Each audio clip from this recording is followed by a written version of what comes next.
shame. The thing is like, very bad joke then.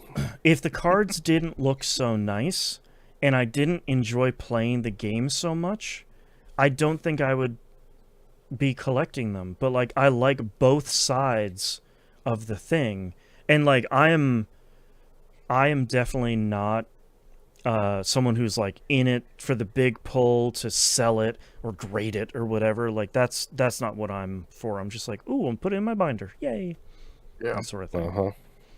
You like filling boxes. I know exactly what that's like. And a binder is essentially just full of boxes for you to fill. It is. It makes my brain happy. Like, I know who I am. My brain is just like, yeah, you completed a page. I was like, yeah, hell yeah, it feels great. I love it. 1 page out of 25. That's right. If they made like I saw you posting like some app thing. Is that like a collection tracker thing? Yeah, there's a bunch of collection trackers. You can use like TCG Player, which is like where most people will buy their cards online from. You can also use Collector, which is a website that most people like to use. I don't like it as much as the one I use.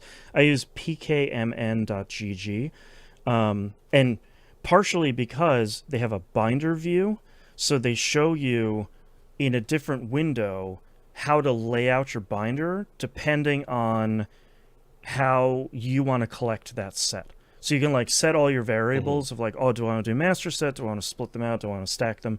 And then it shows you how to lay out your binder. So you don't have to be like, okay, so this card is number 5, this one's number 8, but because I'm doing a master set, it goes like, you just flip the pages in the app, and it's really nice. I like it.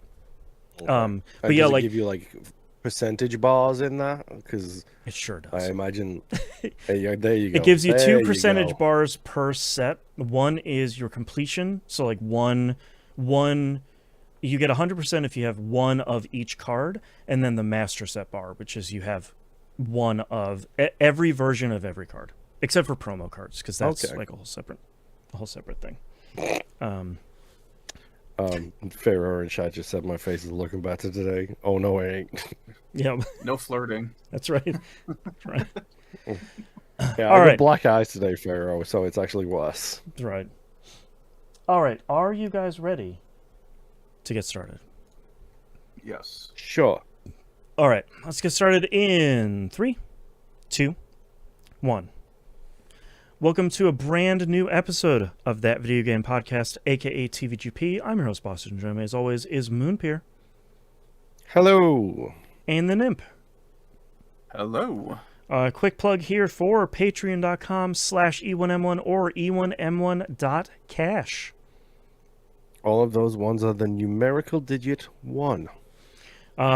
We've talked about this for a while. If you're a brand new listener here, early access, exclusive, uncensored stuff. We had a really great Outcast this week. We talk about Pokemon cards, talk about getting hit in the face, talk about going to the mall. We talk about almost breaking our desk. Are you gonna just some glass? Just getting hit in the face in there, like no big deal. Like, throw that. It's just it's just a little tease. We learned some fun facts for a bunch. Yeah, he doesn't have to get more into it. He's already told you once, Moon. That's right. Always. Also, you want to know more about what I'm Oh my word! So dark. Oh. But if you want to know more about what all that's about, you can go sign up to become a patron. Early access, exclusive stuff over there, exclusive shows like the $5 tier or higher. You get exclusive access to the Critical Misses production meeting and the Wayward Sons Supernatural TV show watchcast that Moon and Imp are going through. All of that and more. Patreon.com/E1M1 or E1M1.cash. Ones are the numbers. All right, Moon. What have you been playing this past week? Oh, wait. Can I put a plug here, actually, for something before we get started? If you gentlemen don't mind. No, you can't plug your Destiny charity-a-thon. Of course not. Yes, I will. Real quick thing. The Bungie Foundation Game to Give fundraiser is going to be starting today when this episode comes out. I should be starting at midnight, which I need to wake up for, which still sucks. I wish they would not do that. But over at DestinyEmblemCollector.com, you can see all the cool stuff you can get over there if you're still playing Destiny, which you probably are not. You can get all this stuff over there. I'm less than $5,000 away from a lifetime total raised of $300,000 for the Bungie Foundation. So I'm hoping to hit that total this fundraiser. And if you'd like to... I love how Deck has become your go-to for the big hits rather than this show. That's right.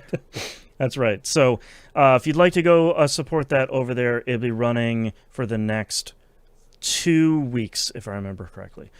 So check that out, DestinyEmblemCollector.com. It's on the top of every single page on that site. So you can go check that out. All right, Moon, what have you been playing this past week? Well, do we want to know the number? Should I start every episode, every introduction of mine with the number? We probably should. Yeah.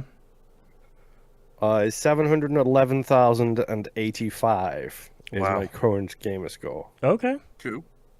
All right. So Getting there. Yes. The road, slog, highway, marsh, bog. What is it? What is it in Labyrinth? The bog of eternal despair? Sure. It's been so long since I've seen Labyrinth. Yeah, me too, to be honest. Like, yes. Stupid door knocker puzzle. So yes. The slog continues. As always, garbage to less garbage. Okay, I'm ready. DarkGems. Let's talk about DarkGems. DarkGems. No spaces, all one word. Oh. It is a Microsoft Paint style. I say this loosely. Mm-hmm. I feel like I could make this game. Okay. I mean, that's been we saw a little bit of that last week where it seems like, okay, this could be like a student game or like a first project sort of thing, like a small team sort of thing. So like, we're not, for anyone listening out there, maybe this is your first episode, we're not saying that insultingly. It's just kind of like a charmingly small sort of game. Probably made by 3 people specifically for achievement hunters, so they can charge $2. I probably picked it on sale for $1. Right. To maybe a couple of thousand people. Yep. It's top-down Minecraft where you buy things to improve your tools and go deeper in the mine. It wasn't bad. The music was very repetitive and bothered me, so I just listened to a podcast for the whole time that I was playing it. All right. So DarkGems is fine. Wouldn't recommend picking her up unless like me, you probably picked her up for like 99 cents. Right. Cloud to gold. 3 separate words this time, Boston. Okay. This one is a slidey puzzle game where you've got to like fill holes in and to make it across the holes. Oh, sure. Except there is a name for this kind of puzzle game, but I don't know what it is. I never remember it. But everyone's played one where you're like pushing rocks or barrels, or you played on a TI-85 and it was something else, like one of those things. Yeah, exactly. So like you have to push the clouds to fill in the holes to make a rainbow to get to the pot of gold. And yes, you do play as a leprechaun-looking creature in this game. Sokoban. Yeah. That's the type of game. There you go. Sokoban. There we go. Okay, now we know. Yep. It's fine. It's kind of whatever. Like the some of the puzzles were annoyingly difficult. Some of them was super duper simple. So it was just like, it never felt like any puzzle had one guaranteed, like only had one solution. It always felt like you could work your way around it. Okay. And the game does a job of having like an undo feature. So if you make a mistake, you can just hit the undo button rather than, replay a level that's like 6 screens deep or whatever. Okay. That's pretty good. So yes, cloud to gold. It's fine. It is what it is. Hidden Cats of New York. I finally went back to this game. Okay. I love these. Nice. These are my favorite. Buy it on sale for like $1.20 and then just spend like 2 hours finding all of the cats because it's just the dumbest thing on the planet.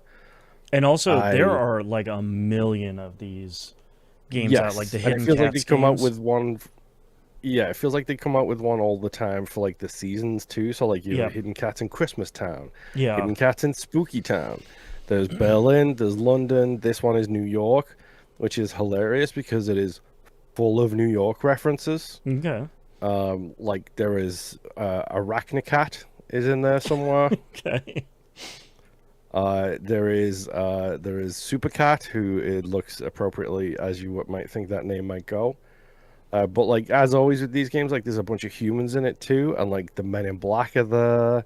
I think like it's just more and more and more New York references, and it's just like, yeah, this is great. I'm pretty sure the Mystery Machine is driving across one of them. It's like, okay, Great. I'm That's pretty fun. smile, nod, just whatever. Like I just love these games because you just get to find a bunch of cats, and then every now and again you'll get like a secret cat show up, and it's a real life person's cat. So Right. it just pops up with this picture of a cat, and I love cats, so I'm not Everybody going to wins. complain about there being pictures of cats in my game ever. I Yeah. like I did start this game a long time ago, and I did like the basic level on it, and then just stopped, and then it probably fell out of my recently played list, Mm, and as such, it vanished from my brain. sure.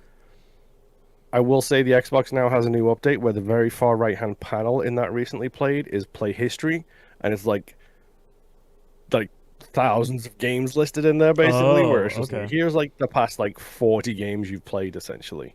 And it's Interesting. just like, oh, okay. I That's did make nice. the mistake of opening my Xbox app on my phone and looking at my library on there, and it does say 1,922 games. Oh boy. That's not a number I need to know of the total. Don't show me the totals. No, that's not. Don't ever tell me that. But yeah, I cannot recommend the Hidden Cats games enough. They are really fun, quick little experiences where you just get to play basically a find the cats in this thing, and then the more cats you find, you get like the bonus levels. Like here's a New York cafe, and here's Central Park, and so on and so forth. It's I love the Hidden Cats games. It's cool. They're fantastic. Yep. The only other two things I played. One I'd less played and more watched is Bratz Rhythm and Style, Rhythm and style. Okay. which is it Hang on, feels is it a a rhythm little game? bit. It feels like it's Dressed to Impress from Roblox, except with a music game in there too, Oh, okay. Gotcha. Interesting. because you have to go to a different. I didn't even realize this was Outright Games because I didn't watch it load. Outright Games famous for the Paw Patrol games and all of the other kids games that Ah, are shockingly well made. yeah. Better than they And it's usually basically are. yeah, and it's basically just like an open world exploration where you go to different areas and learn about the fashions of that area, and then perform like rhythm games for like catwalk walking and then singing performances. Mm. And it's like, okay, this is interesting. I Um. don't like the Bratz, Well, I mean, I so don't think anybody genuinely does, but I feel like if there's anything that you're gonna kind of copy, I feel like it's probably Dress to Impress, like the yeah, biggest and that's what Roblox it thing feels out like. there. It feels like it's like you pick it's less fast paced, and it's more like area based. So like the second area is like London, so you have to get like a punk scene, like a London punk kind Oh, of okay. outfit going on in order to like progress through the story. So you've got to like, you got to go find the outfits, put the outfit together. Depending on who you're talking to, they want different things. Like one person wants red and punk, the other one wants black and athleisure wear. So you just get these little mini goals of like putting outfits together, and it's like, okay, it's genuinely more gameplay than I was expecting from this game. Yeah. And then like they have a pretty decent rhythm game where it starts very simple and then very quickly has the you have to press this button like 5 times in the long note kind of thing, and then it has Oh. the press and hold side too. Okay. It's shockingly, again, Outright Games, shockingly well made game. Like No bugs, no hitches, no issues. Responsiveness is pretty solid. Like, it's a decent little game. Like I Nice. said, I didn't play a lot of this. I spent most of the time watching this one. The only other thing I've played was Deep Rock Galactic, which is Not DRG Survivor? sorry, yes, DRG Survivor, Ah, okay. which had another update. Oh, I didn't see that. What Yeah. what's in there? So they fixed all of the errors which were happening with the mission nodes. Like there was several mission nodes that you couldn't complete the goals on because there was like bugs in the game. So like complete a stage with below level 1 kind of threat Oh, on one yeah. of the escort missions. Couldn't do that one because it was bugged. Right. Those bugs So are they pissed. patched all of that stuff. Yes. They patched all of that stuff, so now that works. So if you choose to go for your 50 mission nodes like milestone, you can. Nice. And all of the upgrades, like the meta upgrades, like The wheel. the health, Yeah. yes, the health, the range, stuff like that. All of the top items in those different rows now have 2 wheels. I did see that part, and I was. Stalker Mike in chat says, "Oh no, another update, and I have to hop into it again." As soon as I saw that like additional wheel, I was just like, "All right, you're just gonna pull me back in, huh?" I'm nowhere close to finishing that game, but all right, let's dive back in, I guess. Play So more of like this. now you could, I think you could get your pickup radius to like start at like plus 15% was like the bonus. Wow, And it jeez, looks like you can go up to plus 30% starting bonus now that's instead. wild. Cool. This game's So great. it's like, yeah. So I'm back on that trail of like, hey, I've got 20 minutes. I'm just gonna go do one of these masteries, and I already knocked out like 5 or 6 different masteries that were all causing me very big problems. And for the record, I didn't have the resources needed to complete all of those meta upgrades because they are extremely expensive. Oh sure. Like gold wise and material wise, they cost a lot, like credit wise, I should say. There was a really funny. You mentioning 20 minutes. I was listening to, and I'm trying to catch up on Nextlander. They were. It was one of their Rainbow Cast, which is our Outcast. And I think it was Brad had taken a flight. He was taking a puddle jumper from one airport to another. It was only like a 30-minute flight. He was saying like the guy next to me had a Steam Deck, and he was just playing like. This is a pretty old episode. He's just playing whatever that Deep Rock Galactic Survivors game was, and I was thinking like, what are you gonna do in 20 minutes? And I was like, oh, Bradley, DRG Survivor. that's like a whole Works. run, man. At least do the like, masteries, do the chases. yeah, like, you got some stuff, Or man. the escorts. Yeah, Like it shockingly good game still, and like I love the fact that I'm literally just loading it up so I can like try and go after one of the masteries, one of the achievements, and slowly work my way towards finally getting there. Because I'm not like Rob, friend of the show, who just consistently is just like, by the way, I got all the achievements. It only took me 17 days. It's like, go away. he was Rob. so fast getting all the achievements in this one. I don't know how he did it that quickly. Yeah, I I don't genuinely either. don't. I Wild. only just got the 2 milestones for like 1 billion cold damage and 1 billion electric damage, I think Oh, it wow. was. Which now means that any gear I get, the only milestone I haven't done is the 50 mission nodes. Okay. So every gear I get dropped now is like level, if I do hazard level 5, it's level 96 to 98. Jeez. So I'm pretty sure it caps out at 99. That's but wild. I'm getting new, dude. I just got a legendary hex key like yesterday, and for 90 seconds when you leave the drop pod or when the drop pod spawns, one of the two, it gives you +3 beams. What the hell? That's so strong. Oh my god.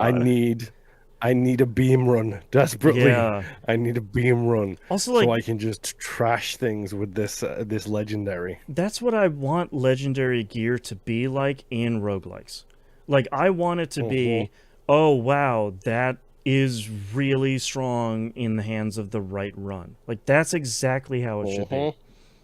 God, this game is so good. Like, please come to unreal PS5. the bonus it does. Like, please come to PS5. I would really like to. Would you restart her again? Oh, 100%. To say I could get the platinum in DRG Survivor? Like, come on. Yeah, absolutely. It's a phenomenal game. I absolutely love it. I'm now a 1725 out of 2000 gamer score on DRG Survivor. Getting close. So, I'm getting there. I've only got, like, the worst part is I've literally only got, like, I think 5 or 6 more weapon mastery achievements to get. And after that, it's just a bunch of weird ones where it's like, oh yeah, do, like, 3 sidearms in one mission. And it's like, full fine. I'm just going to stick it on difficulty 1 and do a run kind of thing. Finish a run without buying anything from the shop. It's like, okay, sure, I'll just do that one. Yeah. I already did that one, bro. Oh, okay. There you go. Easy. Yes. But no, Daybreak Galactic Survivor, again, it was my game of the year for a reason. Yeah, exactly. Like, I absolutely adore that game. And the fact that I'm still playing it is both good and bad. It's good because I get to keep playing it. It's bad because there's too much content. I know. I have a goal. I have a goal to do. Yeah. But yes. That is all I've been playing. Mr. Nimp, take me to your RPG land. All right. The game that I'm going to talk about the most is Parasite Mutant. Oh, because the demo came out this past week. Okay. While Boston is looking for a video for that, I will also say that I did play a little bit of Legend of Heroes Daybreak 2. Mm-hmm. They are now getting to the point where it's like, oh, we think there's a mastermind now. And that's as far as I've gotten with that game. So, yeah. Who could? Anyway, Parasite Mutant is the Parasite Eve, but I'll do it myself, right? Yes. Yeah, the independently created, pretty much, yeah. You are taking too long and you're not doing anything with it, I will create this. Yeah. And is it 1 or 2? 1. So far. Okay. More heavy on the RPG thing, less on the action thing. Yep. So the demo is currently on Steam. It released earlier this week, and it opens up. You don't get a whole lot of story with the demo, which is perfectly fine. It was mostly meant to be a, hey, this is how the game is going to play. This is what everything sounds like. Also, all of that. We are actually making it. It's a playable thing. You can go play it. Yeah, it currently has a release date of 2026, but there hasn't been anything past that. That's just what they're shooting for right now, from what I could find. The game opens up where you are playing as a blonde woman. You do not know her name through the demo. However, if you read anything, the name for the Aya in this game is Nova. Okay. And it takes place in the future. Ray. Yeah. Legally distinct Aya Bray. That's right. Yeah, we have Aya at home. That's right. When you start out, all you have is a melee weapon that you find because your transport has crashed and your mission is supposed to be getting like a backup file from some server. And that's all the story that you have to go off of. Okay. The rest of the game, it switches to a couple different areas. It's all linked together, but you start out on a road, and like I said, you have a melee weapon that you find, and battle starts the same way it does in Parasite Eve, where either, like in this instance with the video that you have up, you're either going to get a cutscene that goes into a battle, or you get like the little effect where you've walked into an area, everything goes blood red and flashes for a moment, and now you're in a battle. Battles are exactly the same. You get the whole wire mesh dome, that's your range for your melee weapon. You have, to attack, you have 2 ATB bars below. You only have to fill one of them to be able to attack with either a melee or ranged. But you need both ATB bars to be filled for you to be able to use your powers or to use an item. Okay. Powers, they call it EP. I think it's just energy points right now. I didn't dig fully into everything because the game's not out yet, and it could change by the time it comes out. Yeah, so, exactly. But the EP that you use in this game, it's when you are in battle, it slowly recharges. So the only power that you have unlocked is the energy shot equivalent. And that takes 50 EP, and I think that's what you start out with in the game. So it basically drains your whole bar. Mm. But as you're running around inside the battlefield, it'll slowly start to tick up. Okay. No problem, whatever. While attacking with melee, as long as the enemy is within the dome, you do not need to be right next to them. She will charge forth as long as they're within the dome to actually attack them. That's nice. Okay. So that makes that very helpful. Yeah. It does, once you beat the first encounter in this game, they do give you a pistol. And again, I don't know how great this is. I don't know how one-to-one this is going to be when the game actually comes out, but like everything dropped ammunition pretty much for this game, so I didn't have to worry about ammo. So guns, you shoot 2 bullets per ATB charge that you use. So if you use both of them, you're shooting 4 times. Your melee attack, your melee attack, you're only hitting once. Okay. They do about the same amount of damage. It was looking like they do kind of also do the thing of the closer you are to the enemy, the higher chance of critical damage happening. Oh, okay. And the further back you are, the less chance of it happening. But the base damage is roughly the same. There is also the possibility of being able to hit things outside of your range dome. But again, it's very slim to like, no, you might as well not. Oh, But I okay. have hit something one time, and it did like 2 points of damage. Okay. When normally it was doing like 24 points of damage. Oh, So, you know, okay. there's that. Once you complete your fight, you get like your little loadout screen like you would in PE1, where it's just a window that pops up that says, hey, here's the experience you got, here's any items that you dropped, did you level up? Cool, these are your stats that have leveled up, and here are your base points that you get. Okay. And the base points are exactly the same. Like, this game is 1-to-1 with Parasite Eve 1. Mhm. So like anything you can think of, it's in this game, and it's almost exactly what the name is called. So the Okay. base points in the original, you could go through and you could update the stats on your character. You can upgrade your inventory space, or you can use them to update your weapons as well, including the tools and stuff like that you get later on. So I didn't get a whole lot into messing with the base points yet, but there was other stuff that I was getting. Like, I did find a tool in this game, and it had the exact same description of, hey, you can move the base stats from one weapon to another weapon, and the other weapon that you were moving the stats from, you will lose it. It's like, all right, Oh, yep, interesting. that's how it worked in the first game. Okay. And so you got a super tool, which would allow you to keep the other weapon as well, depending on what you were doing. I did also find several items where it was like, all right, you have this item that just increases your attack power by 1 point that you can put on either weapon.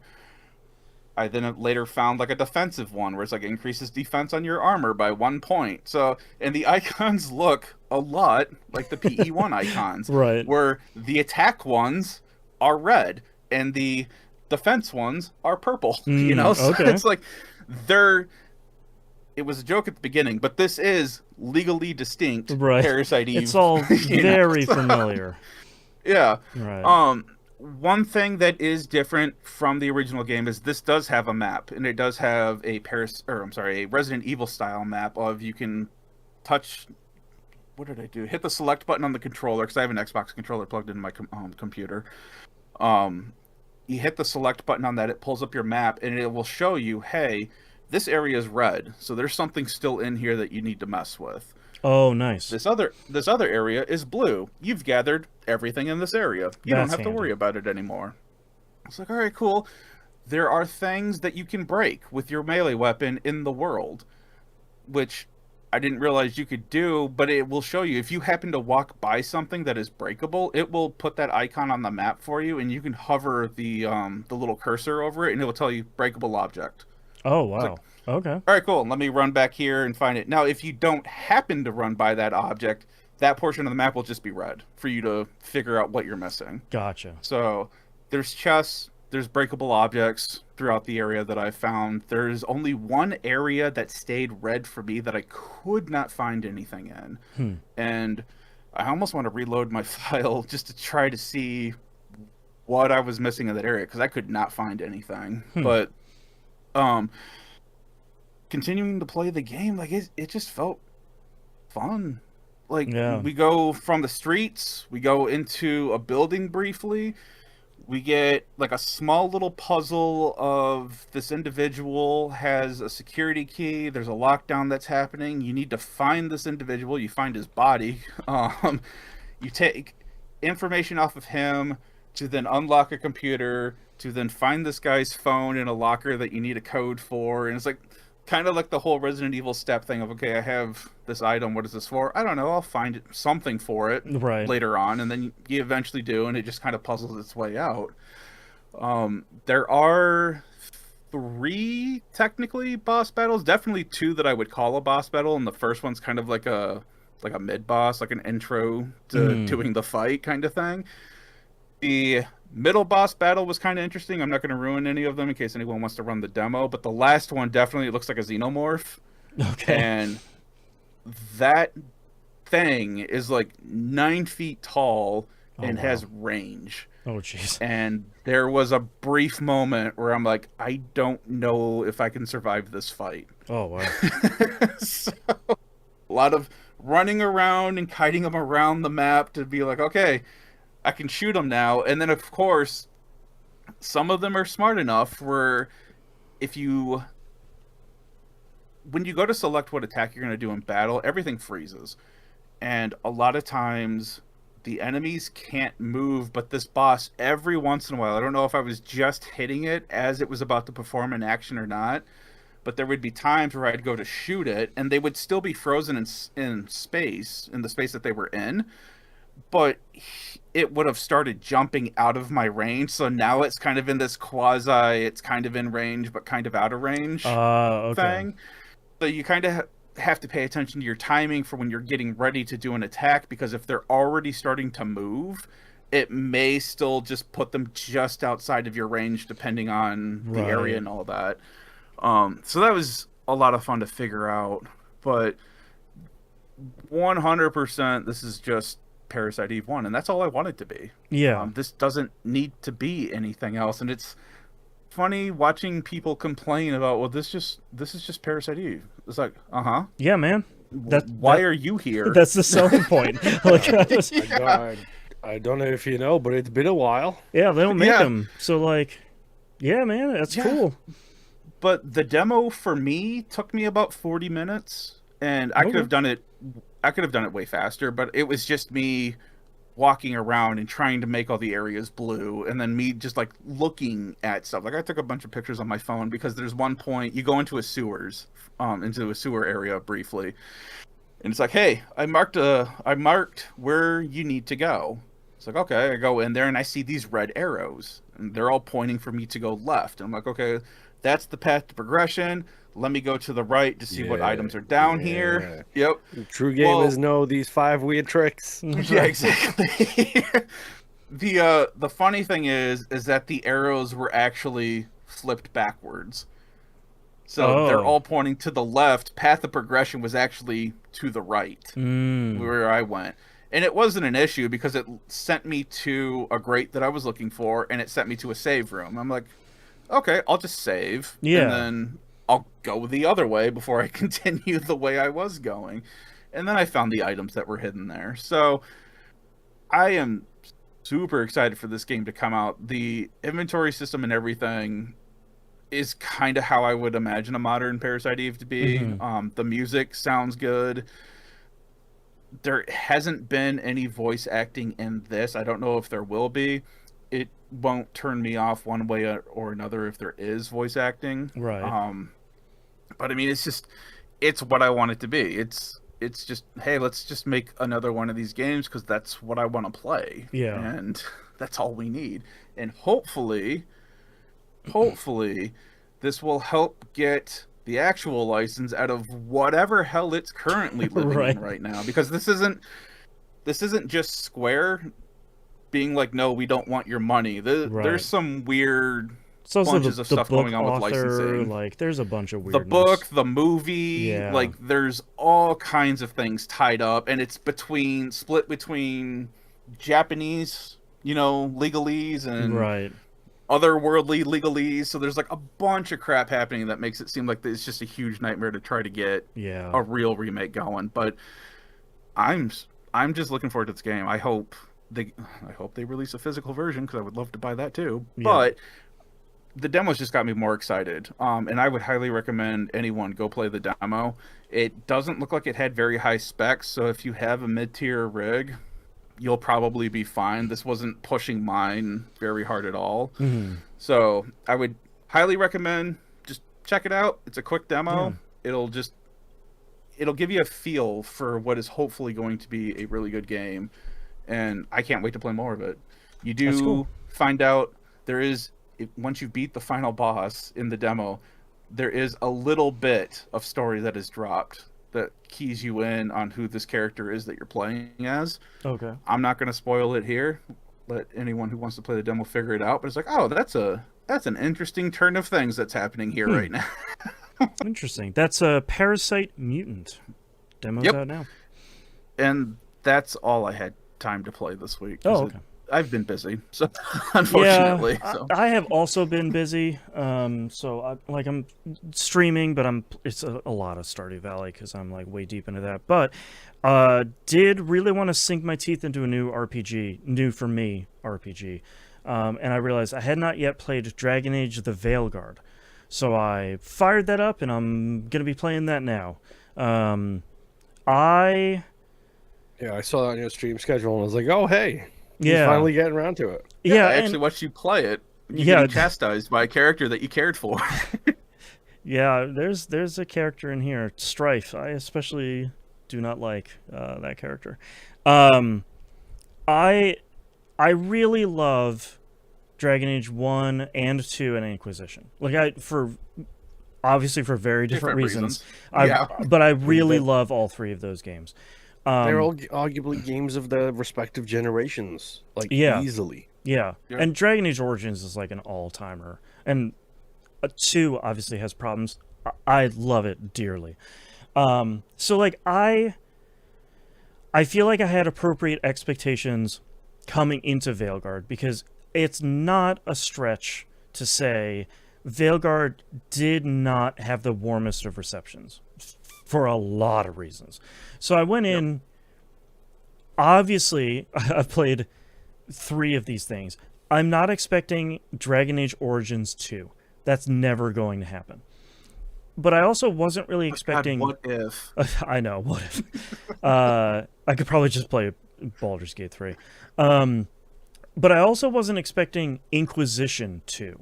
Because Inquisition is a game that I really liked, but had fairly mixed reception, sort of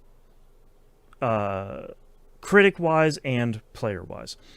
So I went into this expecting it to just be an action RPG, like a hack and slash thing, and if it has anything more than that, great, that'll kind of be, gravy on top of this. It does turn out to have a little bit more than that. I feel like it is a mix of kind of a hack and slash action RPG that feels really good. I think that's the thing I was surprised by, is the kind of the minute to minute action of the fighting feels really solid. I picked a rogue because I'm not going to pick a sword and board warrior. That's boring. And thankfully this game, when you go to pick one of your 3 classes, they give you a description of like 3 of the big attacks that this class will get, and it gives you a fairly lengthy video for each one of them. So I feel like you get a really good preview of what actually playing this class is going to be, which I do really appreciate. I think if I can celebrate something from this game, it really does give you, I feel like, all of the information you need to know when you're creating your character, from like which race are you going to pick, which background are you going to pick, which class are you going to play, like all of that stuff I felt informed by, which I don't think has always been a strength of Dragon Age in the past. So like the moment to moment fighting feels really good. They do have the like Mass Effect 3 sort of thing where you hold down a button and the big wheel comes up on the screen of like, here's the things you can tell your party members to do, or use their skills, or here are the skills you can use, or here's that sort of stuff. So like, it really does feel like a kind of a modern BioWare thing. If that's something that you really hate, you're probably not going to like it, but it really does feel like, you know, Mass Effect 3, Mass Effect Andromeda smushed together with Dragon Age Inquisition. And I was a little bit, speaking of Inquisition, a little bit bummed at the lack of options for creating your Inquisitor, because you can't import it because they just didn't support it, which I'm not mad about. But it was a little bit too much of like, what happened at the end of that game? There's like really only 2 large options. And then like, who did you romance, and then what did your Inquisitor look like? And it's like, okay, like that was something that I kind of had an issue with too, where it's like, my guy, the game that you want me to reference and remember came out over a decade ago. Yeah, they're like, what does your Inquisitor look like? I don't remember what I picked. Let me pull out my PS3 and yeah, see exactly. what Like, I don't remember what she looked like. I don't remember. Like, I remembered the decision I made at the end of the game regarding the big bad guy that you're chasing at the beginning of this game. Because for me, that was very much like, no, I'm definitely going to do this and not do that. Like that's a decision that has stuck in my brain, because it's the thing I've been looking forward to for Veilguard, of like, okay, now that I'm going to go essentially hunt down this dude, what does that look like? Like that should be the whole game. So like, how am I going to get that game? So I kind of remembered that, but I did like creating the character. I did like getting in. The tutorial is really solid. Running into Harding at the beginning of the game is really great. I think she's fantastic. She's one of my favorite characters from Inquisition. I like that you run into Varric and he immediately gets knocked out, because of course he does, because Varric has been useless for like 2 other games at this point. But like it very much feels like a modern BioWare game, for better or for worse. Like, it's not going to be Origins 2. Like, that's not going to happen. So I'm trying to play the game on its own terms and kind of like meet it where it is, and I'm having fun. Like, the rogue class feels really solid so far. Like, you have this cool double dodge you can do, where you like dodge, and then if you dodge again in your dodge, you do this kind of like shadow step thing. You can do this big attack when you come out of the second dodge that feels really great. You have this fun bow and arrow. You can do like parrying, but I'm a rogue. Like, I'm just gonna kind of like dodge and flip and roll all over the place. That's more of what I do. Acrobatics and range. Yeah, exactly. Like, you have a bow and arrow that's like kind of fun and seemingly stronger than it should be. There's some really weird stuff in this game. Like, you have health potions, but to restock them, there are these really big, very green urns all over the place that look like the most video game thing I've seen in a really long time. Like, they might as well just put like a Doom health pack on the floor. Like, that would be better than just like green urn that looks nothing like the background whatsoever. It's really weird. Yeah, it's exactly the same no matter where you're at. And it's like, at least gussy it up a little bit. Right, at least like make it look like an urn from the area and put like a green lid on it or something. Like, have green smoke coming out of it. Like, it's very video gamey. And like, so far a lot of the decisions have felt really solid. The game gives you immediate, and I think maybe like a little too immediate, feedback about a decision, where it's like, oh, Nave really approved that, and like Harding greatly disapproved that. I'm like, oh man, okay, like, there's no real decision that makes everybody happy in these games. So like the allegiances are gonna go back and forth. But I have liked all the characters so far. There's a very funny decision to make at the end. Basically, you hook up with these guys that, because of my background, I used to work with. They're mad about something that happened before the game started. I'm not going to get into it. It's kind of a fun, like, character building thing. But they were basically like, oh, this settlement, we haven't heard from them for a while, so could you go check on them? That's a little concerning. And I'm like, well, I mean, yeah, there's like demons everywhere, so it's probably going to be bad.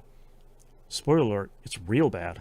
And essentially the mayor has like given control of the people in his town over to demons in exchange for money. And I didn't even notice when you run into him, he's like curled up in these big like plant tentacle things. I didn't even notice he's standing on this giant mound of gold. And he's like, no, please, like, I didn't, they were in my head. I didn't even, yes, sure, there was a lot of gold on the line. But, like, but also they were in my head. I didn't know what I was doing. But, like, yay, gold, hooray. And I was like, dude, we got to kill this dude.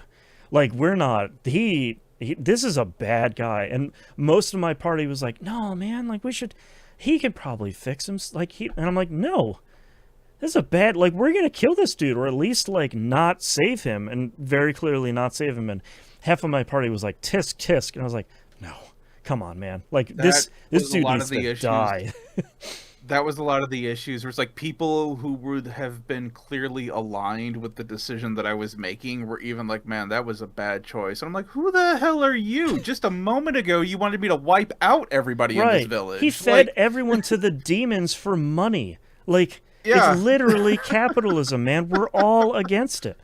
So like that was a little bit frustrating, making what I thought was kind of a fairly obvious choice there.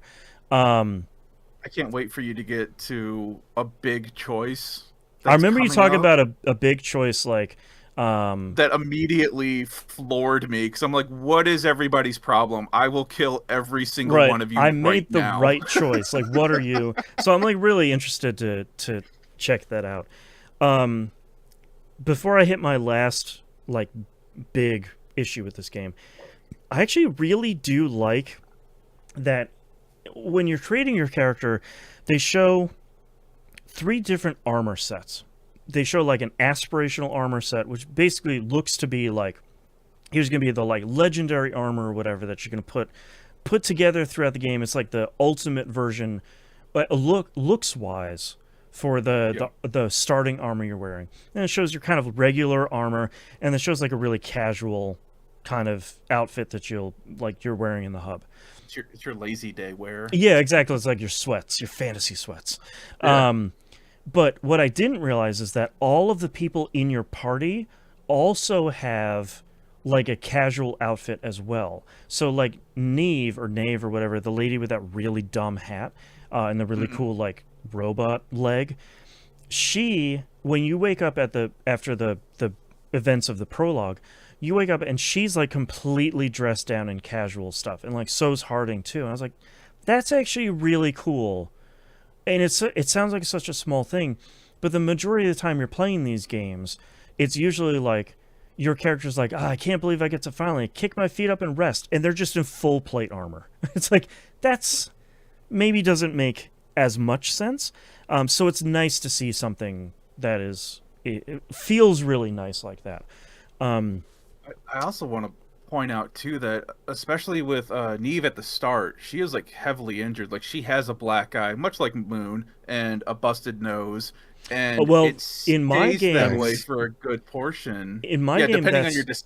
That's Harding. She got messed up because I sent you can send either one of them to go do basically like the big thing at the beginning. That's interesting to know that she also got beat up depending on which. Yeah, depending on your choices. But the fact that it's not one of these is like, okay, we've moved on from this scene. Right. Now we're here. They're fully healed. It's like, no, it takes a couple chapters, and you see them slowly start to heal over the course of the game. So it's like, all right, that's pretty cool. Harding in the first post prologue chapter is like really messed up. She's coughing. She's like having trouble standing up. Like she got messed up.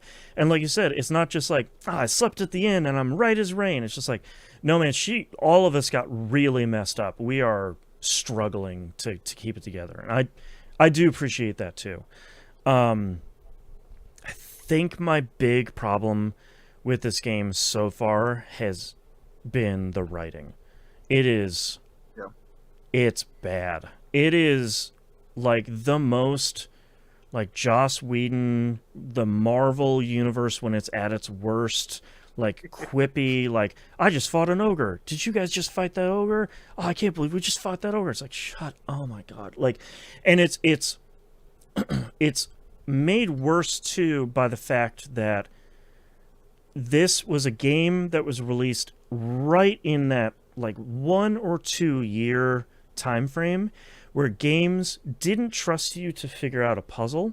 So like when you're going through the prologue chapter, you're going through this big like broken apart floating dungeon in the sky, and at some point you're hopping on a giant, like, it's like a ballista or something, and you're supposed to fire it at a brick wall to knock down the brick wall and get through to the other side and continue the dungeon. As soon as your butt hits the seat on that thing, one of your party members goes, I bet we can use that to shoot that wall open.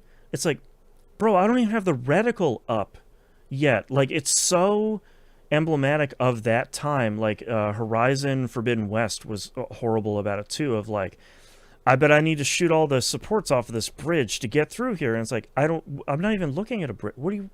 Where's a bridge in this? Oh, all the way over there. I haven't even made it to yet. Like, it's really frustrating to have that kind of combination there of like overly quippy, like too clever for its own good writing, and then to have people be like, I bet we have to get that door up there. And I'm like, I haven't even started exploring the area. Shut up. Like, I don't need you. Like, give me at least 30 seconds to wander around this game that admittedly genuinely looks very good. Like, I'm looking at this cool waterfall and trying to see if there's a treasure chest behind it. There wasn't. But like, you got to give me a minute, man, to like locomote through this game before you just say like, I bet we can kill the demons with this thing. Like, shut up, man. Like, I don't know. I like all the characters so far, which sort of frustrates me from a writing perspective. Like, you in the forest in the first chapter, you run into that explorer adventurer lady. There's the two like big gauntlet rock fist things, something like that. Like, you run into her. She's fun. Grew on me quite a bit. I have fun with her. Like, she's this very like energetic, very like over the top kind of like no breaks explorer adventurer sort of thing. Like, there's a lot of stuff in there that's fun, but when the writing gets bad, it's really eye rolling. I'm just like we don't need to do this, man. Like, you don't need to act like you're a Marvel movie that people don't like, which is a bummer. Because that's the crap thing too. Because I enjoyed the characters in this game, and I'm not going to get into any specifics right now since you're playing it. Mm-hmm. But I am curious, when you get introduced to more of your party, how you feel about them, because there's one specifically that you're going to be getting pretty close to the end of the game, and boy, is that character just a treat to have in general. Is that character also an egg by any chance? No, that's the but bad also guy. But outside of the characters, though, how do you feel about the weapon and armor, the upgrade system for this? Have you been able to mess with it a whole lot yet? I just got my first brush in it. It's confusing at the beginning, because basically, for anyone that hasn't played it, if you get a piece of armor or a piece of equipment and you go to look at it, you can equip it and it'll say, oh, these stats will go up, these stats will go down. And they have two like additional bonuses that are locked. And it'll say like, 15% extra crit damage, and the next one might be like, oh, your bow shoots 20 yards further or something like that. But they're both locked. And I was like, well, that's okay. I'm not entirely sure why that is. every time you upgrade that gear from, let's say, like gray to green, and then green to blue, and then blue to whatever, you unlock one of those things. Like, the stats go up, but you also unlock one of those slots. And I was sort of like, okay, that's weird to kind of do that and like show you all of it there. Like, the way it's displayed in the UI isn't bad. It's just kind of odd. It's a little confusing at first because it also, I don't feel like it really tells you that well, that basically how you're upgrading weapon equipment or accessories is you have to find another one of those in the world, and when you pick that up, you've upgraded that item to now +1. Oh, weird. So okay, it did not mention that then. Yeah, so whatever equipment or stuff you find, you'll find, like, there's still a bunch of them, but if you find a duplicate, which you will, because it's just the way the game's built, it will upgrade that item. Oh, okay. You won't have a duplicate of the item, it just upgrades that item. Okay, interesting. So, and that was something that took me a little bit, because there was like there was a sick piece of armor that I had as a mage that I did not want to get rid of because it was really cool, but I could not find another piece of the same armor to upgrade it, so I had to switch to something else. And I don't know if they do it on purpose, because at least for the mage, I'm assuming it's not that dissimilar for the rogue, but I then had to change, okay, what spells am I doing, what combinations am I running, because now this armor and weaponry does something different or has a different like effect on it, for like a different loadout. Deal. Yeah, because like for me, for the mage, it was mostly about elemental damage, and I was spec'd heavily into ice. But I couldn't find any more equipment. I was getting stuff for like lightning constantly.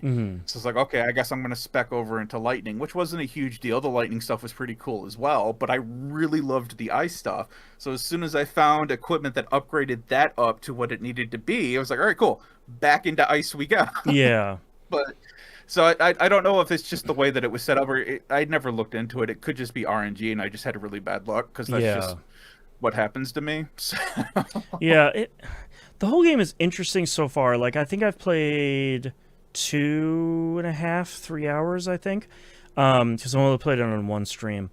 It reminds me a lot of the Outer Worlds, where it's like, you'll probably enjoy this game if you can meet it where it is. Like, don't worry about what you want it to be. Like, it would be great if this was Dragon Age Origins 4. You know, that's not going to happen. So, like, you sort of have to get rid of that. Same with, like, boy, I wish the Outer Worlds was, like, this bigger, different sort of game. It's not. So, like, you're probably going to enjoy it more if you meet it on its own terms. And I think I'm having fun with it so far at the beginning of just treating it like this big action RPG, like a big budget, decision-based action RPG.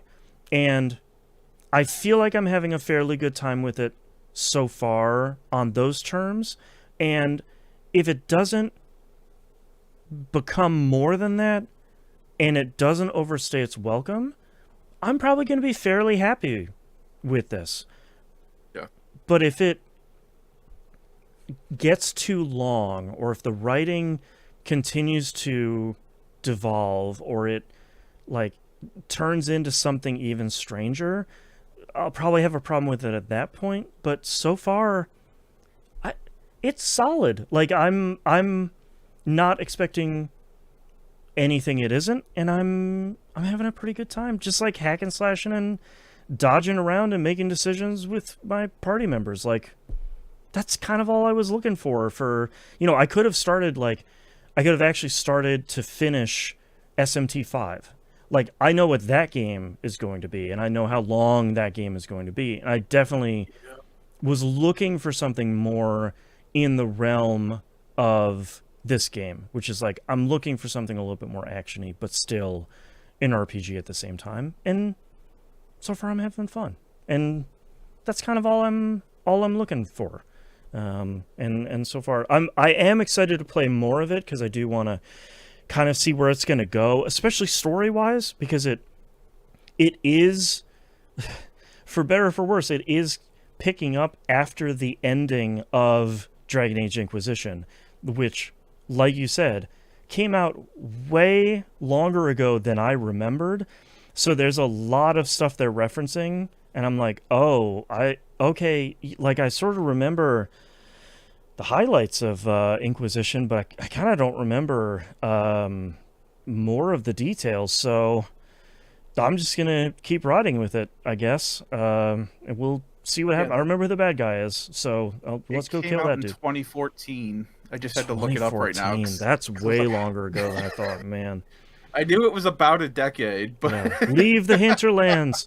Yeah, so I've played a couple hours of it. I enjoy it so far. I'm having a good time. I like the character that I've picked.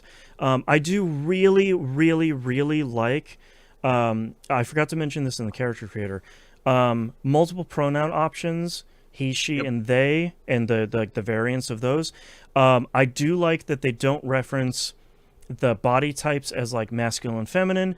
You can mix and match whatever body type you like, whatever voice you like. You can pitch the voices up and down if you find one of the voice types you like. So I have like one of the voice types I liked, and then I pitched her voice down, and I was like, okay, that's perfect for this character. And you can do a whole bunch of like tattoos and scars and like face tattoos and makeup and a whole bunch of really cool stuff. Like it is a much better and more inclusive character creator than I was expecting, because I feel like in most of these games you either get like, well, you have body type A and body type B and two voices, good luck, or you're in the character creator for like 45 minutes, which I think I was in it for like 25 minutes on stream. Just like, you can massage all the dials and the sliders and all of that to make your perfect character. And they have some really solid defaults and like really solid kind of randomization. And I'll give them a lot of credit. Is this the one? A lot of really great inclusive hairstyles. Like a lot of hairstyles you just don't see in games. They looked really good and had a ton of them in there. So like huge props. Is this the character creator too that had the different backgrounds and the different lighting effects for you? Yes, I forgot about that. Okay, you could like put them in a castle. You could put them in like the woods at day, and I was like, that's so cool, man. I couldn't remember if it was this one or not, because that was something that I was thankful for, because it never fails. That is like, you'll be in a character creator for 3 hours, make what looks like a perfect character, cutscene happens, light hits just right. It's like, oh no, I just made the ugliest, ugly character. Yeah, I just made the ugliest dude. That nose is not hidden, right? I really, because they had like the default background for the character creator. They had like the forest at day. They had like somewhere at night, and then they had like, I think, one other option too. And I thought that was super cool, because even the day one was like, this is a very harsh light. This is like the most lighting you're going to get in the game.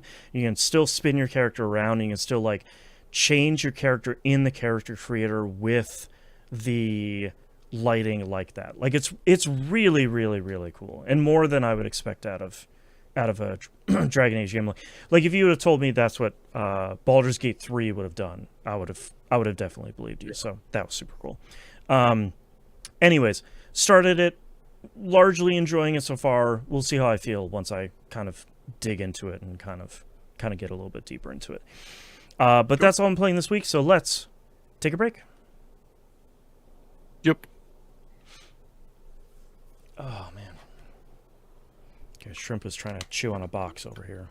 Like, trying to talk him like, stop it, get out of here. It sounds like Shrimp. Be right back. Okay. Oh, man. Yeah, I'm trying to figure out, I feel like I want to dig into another RPG after this, and I know Avowed just got announced for PS5 and has like a big like New Game Plus update and photo mode and stuff. I was trying to figure out if I wanted to play that once I'm finished with this, or if I want to play the Outer Worlds 2. Because Outer Worlds 2 looks pretty good. I don't think I've heard anyone say anything bad. Well, actually, when we were doing Picking Up the Pixels, Musum didn't dislike it, but I think it wasn't the game he was in the mood for at the moment. So like it really didn't click with him. But I agree with you. I feel like I haven't seen anybody that's been like, no, this is a bad game. I think a lot of what I've been seeing is people being like, yeah, man, I don't know if it's like really the game for me. Thing I want right now. Yeah, exactly. In this day and age, where capitalism is literally a hellscape that we're living in. That's and right. What this game is about. Yeah. So it's. I feel like I want to play like an action RPG rather than. I think because I'm playing so much Stardew Valley and I have so much Stardew Valley like stretching out into the distance in front of me, that like I feel like I want to play something like it's the idea of playing like a shooter RPG, like Obsidian shooter RPG, and I'm like, okay, that sounds like it could be in my wheelhouse right now. Yeah. So yeah, I'm still kind of bouncing between a couple different things because I do want to play an RPG, like a regular JRPG, but I'm like, man, you can only really talk about like the first couple hours of it because like 90% of it's grinding. Yeah, and then you're into spoilers. Exactly. That's always the hardest part of like, especially on Pup. Like, how much do we talk about the ins and outs of the game? Like, thankfully it's a little easier on that show because it's like you can get into the nitty-gritty of the systems in the game because it's an RPG show. But like, you know, if we were talking over here about like, all right, here's the second half of Demon School and here's the wild things the systems did, it'd be like, oh, okay, like that's cool. Demon School, I was surprised I had a little bit of trouble getting into. It's a very good game, but I'm having trouble like getting back to it, which I feel like is kind of the kiss of death for an RPG. It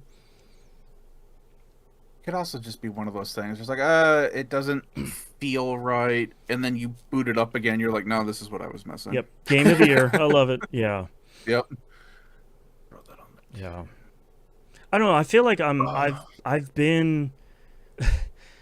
It's ironic that like I have been playing more games because I'm streaming every day, but I've actually been playing less stuff because basically when I stop streaming, I like stuff some food in my maw and go pick up my kid from school. And then like after that it's like homework and dinner and bed, and it's just like that's all the time I'm getting to play right now. So it's like the amount of stuff that I'm playing seems like it's the same, but it's actually kind of less.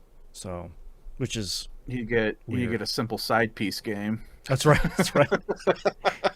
I mean, I was playing Ball Pit earlier today because I wanted to play something like I could have played Stellaris, I could have played Balatro, but like I was looking for something a little bit more action oriented. And I was like, all right, I think that maybe the good middle ground would be Ball Pit. And I did like a run or two of that. And I'm like, I don't know, man. I don't know what I'm feeling. I don't know what I'm in the mood for. Yeah, really. I loaded up Escape from Duck Off earlier this week, and I was like, I'm not feeling this right now. Yeah. So I just closed it, and it's not anything the game did. It's just not feeling it at all. And the only reason why I played a little bit of Daybreak too is I have like a ton of podcasts to listen to now because everyone came back from vacation. I went from like 2 weeks of having nothing to listen to to now everyone's back. So. Right. Yeah, it's hard, I think, especially with everything that's going on in real life and trying to like get back into a routine after the holidays. I think it's really hard to try and find a game to kind of tuck into right now, which is like the thing that I really want right now, especially with like news stuff. But like, I want like, I was telling my wife, it's the thing that I like about opening Pokemon cards, like the packs, and doing the master set stuff. I get to like do something physical, like, and not have my phone on me. So I'm like cataloging, I'm sorting all the stuff, I'm putting them in their little things, putting them in the binders. Like, it feels good to have something to do. That's why I liked playing the card game so much, and why I don't like playing the digital version of the card game, the TCG Live, is because like I want the physical thing where I'm like playing with the actual cards. Like, that's the fun The part. smell of the cardboard, Yeah, the exactly. feel of the edges. That's right. Make me feel alive. The thrill of battle. But like, that's the thing. I feel like that's the thing that I need right now with like everything else being so bad, is you need that like disconnect time of like, no, I have to pay attention to this game that I'm playing with this other real life person. I can't just be like, oh, let me just like doom scroll here for a minute. Oh no, I lost a half an hour. Like, that sort of thing. I think that's a lot of it too, where it's like it feels like I have the responsibility to pay attention to what's happening. Absolutely. But there's so much bullshit happening that it's like I can only take too much Yeah, before exactly. I'm just like, fuck everybody, fuck everything. Look, you gotta like protect yourself to say like, I've stayed informed about what is so terrible, and now I need to like unplug from it so I don't keep seeing the same videos and takes and all of that. Like, oh, I just woke up this morning. Who are we bombing today? Yeah, exactly. Yeah, like it's rough. Stupid. All right, are we ready to wrap this thing up? Mm-hmm. Yep. Louise says yes. All right. Yes. Let's get started in 3, 2, 1. Let's talk releases for the week of January 12th, 2026, starting off with Big Hops finally coming out on PS5, Switch, and PC. If you haven't seen this, this is a very blue sky, very fun-looking third-person character platformer. Like, if you loved N64, PS1, PS2 era platformers, it really looks like kind of a love letter to those, but modernized, really. People that played the demo have said it's really good. It can get pretty technical at some points too, so it's not just like collect all the things in the level. There's 50 of them, hooray! You know, nothing like I'm sure there are plenty of those in there, but the point is like it seems like there's some cool stuff going on in there, and I know there was some frustration from the developer at some point that it might not be able to be released because I think there was some publisher issues there for a while, but thankfully it seems like they're finally able to come out with this. So if you haven't seen it, go check it out. Big Hops. I believe there's a demo out for it right now, at least on PC. And you should check it out if you're looking for a cool platformer. It seems neat. Next up, Animal Crossing New Horizons Nintendo Switch 2 edition comes out for the Nintendo Switch 2. There's also a major update that's coming out for the Switch 1 version, because it's kind of baked into the Switch 2 version, and then the big update is coming on the Switch 1 version. So really seems like the Switch 2 version is just the whole thing all together and better frame rates. So if you've never played Animal Crossing New Horizons before and you have a Switch 2, you really should. It's really good. But now it has even more stuff in it, but so does the Switch 1 version. So I feel like the last time I saw this game, they had just added like diving under the water and stuff, and that was a very long time ago. So I can only imagine half of the wild stuff that this game has really turned into. Half of the stuff in this trailer just looks like The Sims. So, like, I don't even know half of what this game is anymore, but these games are super great, and New Horizons is a really great version of it. Coming up next, Cassette Boy comes out for PS4, PS5, Xbox One, Series Console, Switch, PC, and Mac OS. If you're like me and you haven't heard about this game, you should really go check out a trailer of this. It's a really interesting perspective-based puzzle game where if you can't see it on the screen, it doesn't exist. So, like, if there's a block or something in your path or a big, impossible-to-defeat monster that's in the way, you can just turn your camera and block that thing from view, and you can just walk straight through it because it's not there anymore. And then when we switch the camera back, it's there again, and it's impassable. Looks really, really interesting. In a way, we have Fez at home. Yeah, like it feels very much influenced by some of the perspective shifting stuff from Fez, but like in a kind of fun twist on that game. So that's Cassette Boy. That's coming out this week. I think that looks really cool. It says there's a free demo out now as well. So go watch that trailer if you haven't seen anything about it. That looks pretty neat. And last but not least, The Legend of Heroes Trails Beyond the Horizon comes out PS4, PS5, Switch, Switch 2, and PC. Nimp, I'm going to assume that this is the game you said that you pre-ordered a big collector's edition of. Heck yeah, we're going to space, baby. Yes, Woo! Let's go. Aren't we? So Daybreak, this takes place directly after Daybreak. I don't know how much of a time skip is from Daybreak 2 to this. The series, or I guess the game before the Daybreak series was Reverie. Okay. That had 50 characters, playable characters in it, and that was not all of The Legend of Heroes. Horizons is supposed to be like the end story for everything that has led up to this point. Oh, okay. So it's supposed to have all the characters in it. It's the Avengers movie for The Legend of Heroes. Gonna be a thing. Yeah. Okay. I have not paid attention to a whole lot for this because, like, I'm already in. This is like the 15th game, right? So like, why see the trailers? Sold. Like, why get spoiled anything at this point? Like, but I understand that we're going to space. They're going to be doing a lot more with their versions of the mechs. And I saw a screenshot of what looked like an episode of Gundam Wing Zero or Perfect. Gundam Wing, sorry, and I'm just like, yeah, cool. I'm here for it. Stop drilling. You've already hit oil. Like, when you yeah. Okay. This is not, for anyone interested, this is not the game to start with. Because, like I said, this is supposed to start wrapping everything up since these games came out in the 90s. Yep. So... Yeah, as this little I'm super excited. blurb says, it's the 13th Trails game.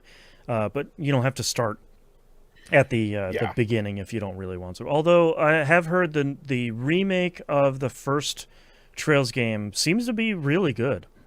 It is. I'm going to play that at some point, and the second chapter has been announced to be released later on this year. There were so many people that were like wringing their hands of like, oh, are they going to remake all the other ones? It's like, yeah, man, they are definitely. Falcom is definitely going to be remaking as many of these games as possible, especially because they are finally hitting in the West. Like, they're going to milk this for sure. The first game has been re-released, I think, 3 times at this point now. I think so, yeah. And it was like the same thing with like Ys, where it's like it just wasn't getting any traction, and Yakuza, then all of a sudden, boom. As well? Yeah. Yeah. Yeah. So re-release it as many times as you want. I will buy them as many times as needed. Exactly. All right, that's all of our releases for this week. We don't have any news stories because, like, everybody's kind of still on vacation, and most of the news is terrible.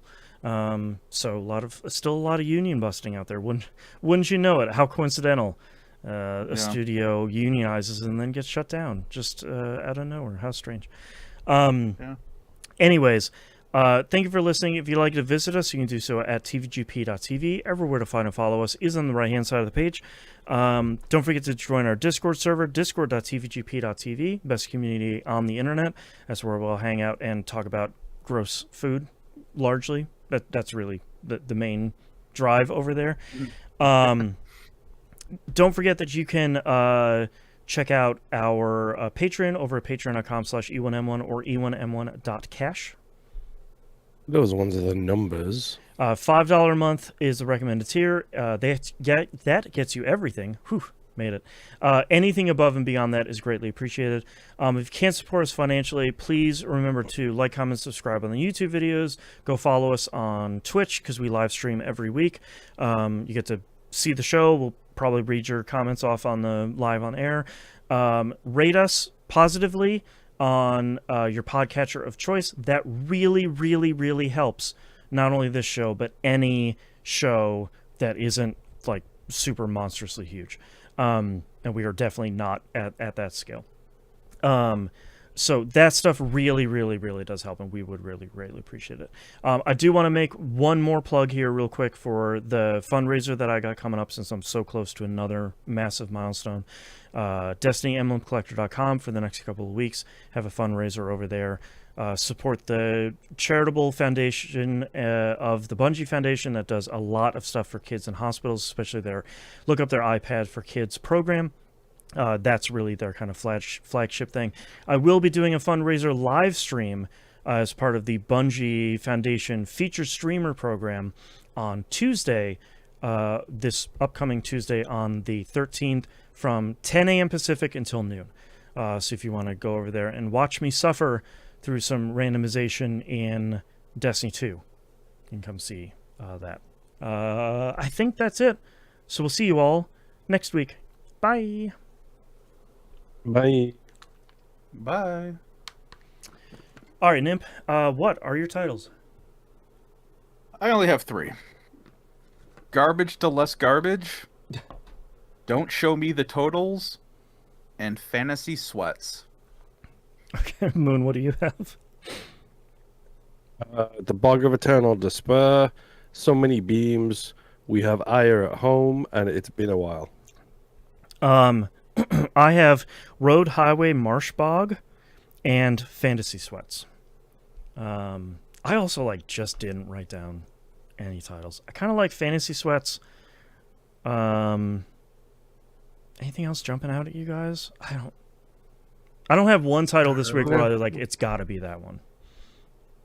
Yeah, Fantasy same. Sweats is fine. All right. I'll circle it. Circle. I'm ready. Oh. I'm ready as well. All right. Starting in 3, 2, 1. This is That Video Game Podcast, episode 951 for January 12th, 2026. Fantasy Sweats. There's no DNA in the bathwater. Speed increase 0.5%. All right. Thank you very much, everyone, for coming and hanging out and chatting with us. We do greatly appreciate it, and we hope we'll see you next week. Bye.